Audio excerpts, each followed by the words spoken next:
Good morning, everybody. Welcome to Dr. Tom's Tips on Tuesdays at 10 in 10. Today is December 8th, so it's not the 10th, but we're going to share with you a couple things in the next 10 minutes or so. The purpose of Dr. Tom's Tips is to give people an opportunity to learn from him about all the little subtleties of the system and how to make it much easier for you to use when you're applying and utilizing the Isolite system.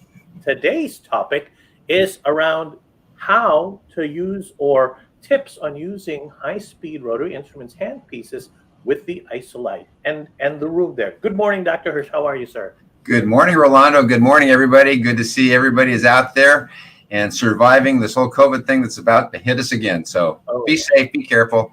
Let's talk about handpieces today, and let's talk about how we work in the mouth with the Isolite and with handpieces and when we're prepping teeth and when things seem to get in your way. I mean, I know nothing like that ever happens to anybody where the tongue is in the way or your assistant's in the way or the mouth mirror's in the way. Things always get in the way in the mouth. And that's one of the great things about utilizing the Isolite is it has a tendency to keep those things out of the way. That being said, it can still seem at times that the Isolite gets in the way. So I'm going to talk to you about how to work with the Isolite, how to get around these things when it seems to be getting in the way.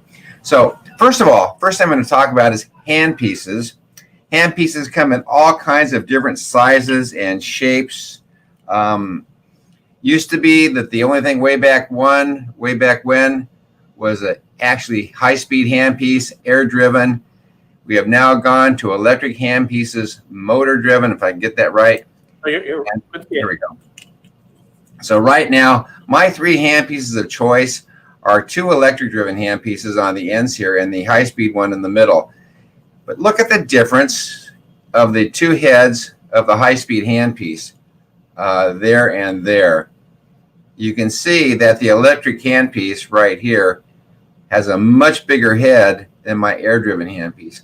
So I have a little bit higher. There you go. Okay. No, that's good. That's good. That was good. Hang on for a second. Black background. There you go. There we go. So you can see the head of this one is much bigger than the head of this one. Diameter-wise, they're about the same.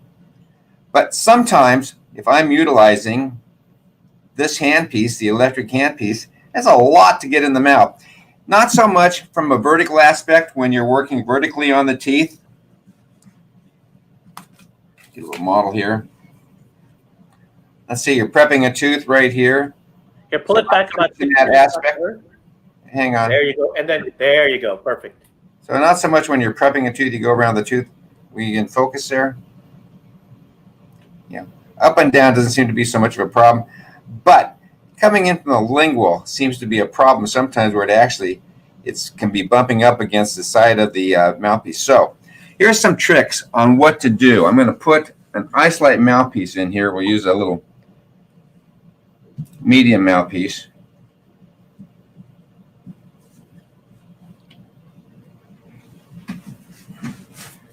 So the first trick that I want to tell you is we have been trained in school to hold the handpiece way up here at the front of right where the bend of the handpiece is. And so that's where I normally would hold my handpiece. When I'm working with the Isolite and in a certain situation where I really have to go farther back into the mouth, I will actually back my fingers up maybe an inch back. So I'm holding the handpiece back a little bit further back, which allows me better. And I can stand up again.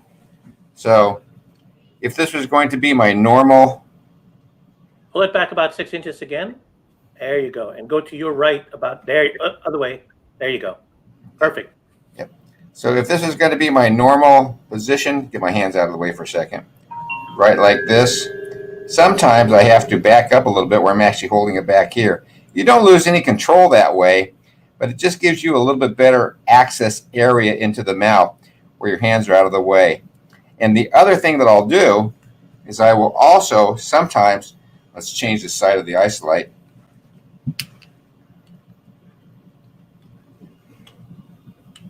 Let's say I'm working on the left-hand side and I'm coming from the right side because I'm right-handed. I will also utilize Move over to you. There you go. the Isolite as a fourth finger rest. So I backed up a little bit on my handpiece instead of going way forward here. I can still go forward if I want, but sometimes if my fingers are hitting against the teeth, if I just back my fingers up a little bit and utilize the Isolite as a fourth finger rest, that gives me more room that I need, whether I'm coming from the lingual or from the cheek side over here. Cheek side, now I'm going to be on the tooth over here, but that gives me the room that I require this way. Now, sometimes if I'm bumping into the side of the Isolite mouthpiece right here, if I'm bumping into the side of the Isolite mouthpiece right there, all I have to do is just move this back one tooth. By pushing a distal one tooth, resting it on the bicuspid, that actually opens up the lingual working room, so I have more lingual working room if I'm in there with my donut diamond. So tip number one would be A, position your handpiece, hold your handpiece back about an inch further than what you're used to. That'd be tip number one. Tip number two, rest your handpiece on the Isolite mouthpiece and use that as a fourth finger rest. And that would be the second tip that I would do today. Sometimes, and even sometimes when you're doing that, that's still not enough room. So sometimes what you'll do is you'll actually, and you have to be really in control here, you'll actually take the Isolite handpiece, There you go. your handpiece, and actually push it against the Isolite, just like that, to make more working room. And here's another trick that we do too. I've told you this one before. You want that slippery inside the mouth, so just take any kind of lubricant, but the KY is really there because it's viscous. You know, this is what we use when we are doing oxygen inhibited layers. So just take a little bit of KY or any viscous material, and if you'll just rub it right here on the tongue portion of the mouthpiece, that just makes that really slippery. And that way with your handpiece, you can actually just slide along there very smoothly without it bumping at all. So that's a trick that we do right like that. And you can actually use the side of the handpiece to actually push the mouthpiece out of the way if it gets in your way. So third tip would be utilize some lubricant, any kind of lubricant, but you want something that's viscous, that's water soluble. You can use Vaseline, but I just like the fact that this is water soluble and I can rinse it all off. That is cool. Okay. So hold the handpiece back a little bit. Yep. Use your fourth finger rest on the actual Isolite to give you a little bit more room. Yep. Lubrication also helps because it lets it slide, and you can bump the mouthpiece back. What about handpiece size? Are there any? Yeah, and that was the next thing I was going to talk about. Choose the size of your handpiece in a particular situation.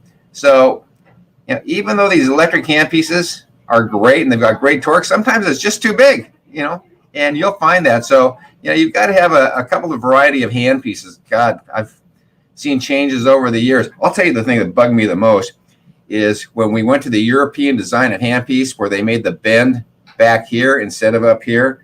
The other handpieces used to have the bend way up to the front, and now they've actually moved that curvature back probably 10, 15 millimeters back further where it actually starts the bend. So choose your handpiece. You know what you're comfortable working with. Sometimes if an electric handpiece is too big, go to an air turbine. It's sitting right there. Utilize it. Awesome. And from a patient perspective, as you're adjusting that mouthpiece, once it's inside the mouth, it's not a big deal, right? Nope, not at all. Once it's in the mouth, the patients actually love it. I mean, I don't tell my patients that I invented the Isolite. You know, it's just, I don't need to. I don't have that big ego where say, oh, I did this or I did that. But my hygienists, since they've been using it so much, have been telling me, or been telling the patients that I invented this thing, and they come out after they're cleaning and they say, God, that was the most comfortable cleaning I've ever had. I didn't have to strain to keep my mouth open. So once it's inside the mouth, the patients really like it. Sometimes they have a little aversion when you first put it in, but they just kind of settle into this whole thing. So let your patients settle in. Take a moment to discuss it with them. Awesome. Yeah. Awesome. So holding the handpiece, different types of handpieces, lubricating that, creating a little bit more room, bumping the mouthpiece out of the way, and where you fulcrum or you put your finger rest. Awesome. Anything else? Yeah. The last thing, evaluate your patient carefully before you start working on them. Look and see what you're going to be doing. Think about the approach that you're going to be doing, and then decide which mouthpiece size to utilize. If you've got a patient that can't open their mouth very wide, I particularly love the extra small new pediatric mouthpiece because it has this bigger curvature, which automatically gives us more room. And even though it might not seem sufficient when you're working in the mouth and that all kinds of fluid and stuff is going to get around that, you can just augment those sides with a cotton roll or a gauze sponge. And this sometimes is the answer when you just don't have room to do anything. This is the answer for that one. So look at your patients and evaluate them. Awesome.